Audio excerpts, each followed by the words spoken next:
বাংলাদেশের বর্তমান পরিস্থিতি সম্পর্কে এক বাতিল দিয়ে ভোট করা হয়েছে। এই বাংলাদেশকে কিভাবে সুন্দরভাবে পরিচালিত করা যায়, এই জন্য ইসলামের খুব প্রয়োজন।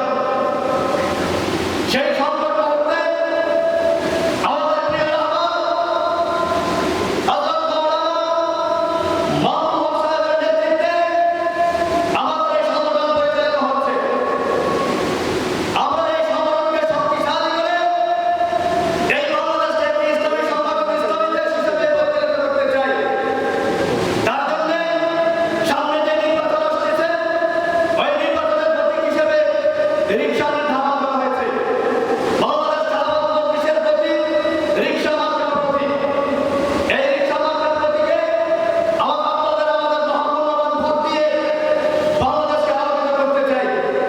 সম্মানিত হাজিরিন, আমাদের রাজনৈতিক ময়দানে বিশ্বব্যাপী যেভাবে রাষ্ট্র পরিচালনা করেছে, আমাদের রহমানের বক্তব্যে এই বাংলাদেশকে পরিচালনা করতে চাই। ঠিক কিনা?